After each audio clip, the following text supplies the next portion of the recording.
गोटे लंबा समय धरी ओडिशार चाषी कूलर जो समस्या से समस्या संपर्क में विजु जनता दल आपण मान पाखरे एवं राज्यवासी पाखरे से समस्या को उज्जीवित करिछि एवं आज है धान संग्रह रबी धानर शेष दिन।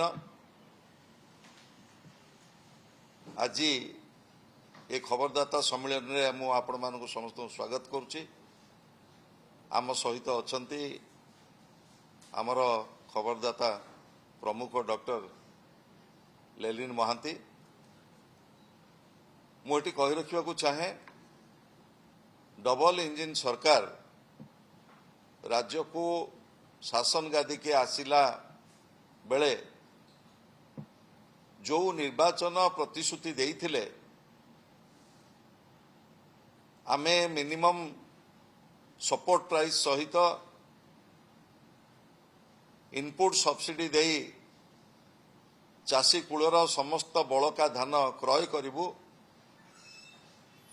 आज ये निर्वाचन प्रतिश्रुति प्रतारणा रे परिणत होइछि। आज दिन रबी धान संग्रहर शेष दिन सरकार 3 दिन यह अधिक घोषणा करछन्ति। किंतु मु कही रखा चाहे खरीफ हो रबी हो मंडी अव्यवस्था 10 केजी रु 12 केजी पर्यंत कटनी छटनी रेजिस्ट्रेशन रे घोर अव्यवस्था धान संग्रह रे चरम विफलता आज ओडिशार चाषी कूल प्रति सरकार जो धोखा आज चरम सीमार पहुंच। मुझे कही रखा चाहे रबी धान संग्रह आरंभ प्रत्येक मंडी रे 100 क्विंटाल धान पड़ी रही एवं मुंड उपरे वर्षा चाषी की कुहा जाउची मिल मुंड को नहीं धान जीवा पाई एवं जेतेबेले रेजिस्ट्रेशन प्रक्रिया आरंभ होला सेतेबेले पंजीकरण नहीं जो भली भाव रे कुहागला जे तमे परिवार प्रमाण पत्र धरिकी आस सेतेबेले मुख्य उद्देश्य थिला सरकारी व्यवस्था भितरे चाषी टीए जेभली भाव रे धान बिक्री करि न पारु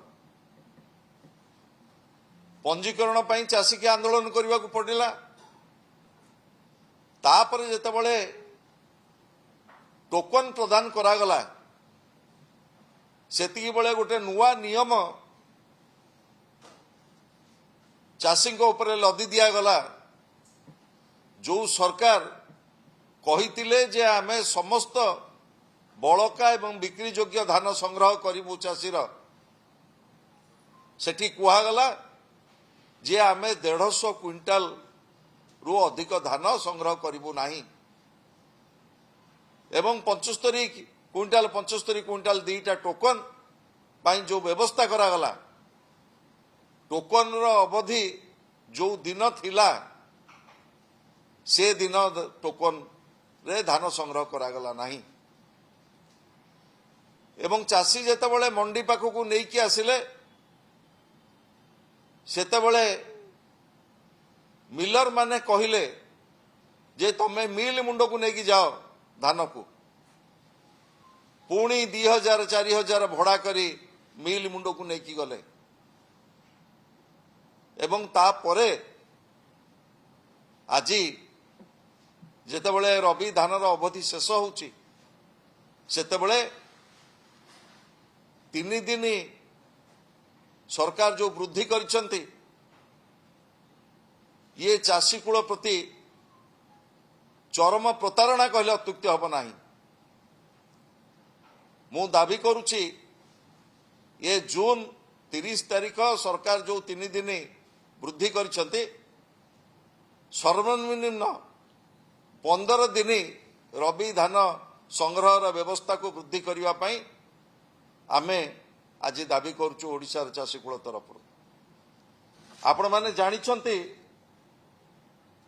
20 लाख मेट्रिक टन रबी धानर संग्रह पाई टार्गेट सरकार करथिले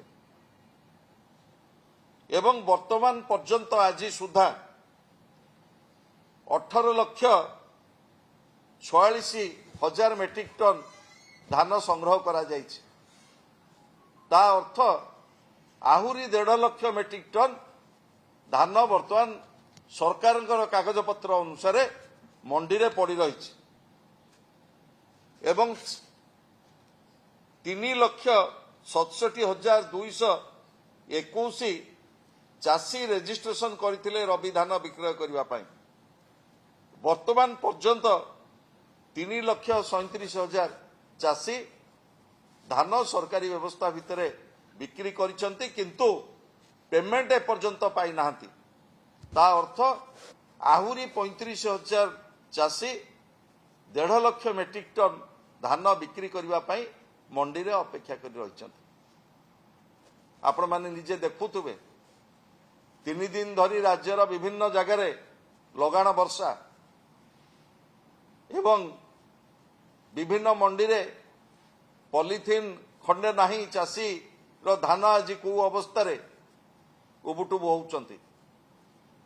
मोर दाबी रहिबो राज्य सरकार पाखरे ए अवधि की 15 दिन वृद्धि करा जाऊ एवं समस्त चाषी कूलर बड़का एवं बिक्री योग्य समस्त धान राज्य सरकार संग्रह करंतु।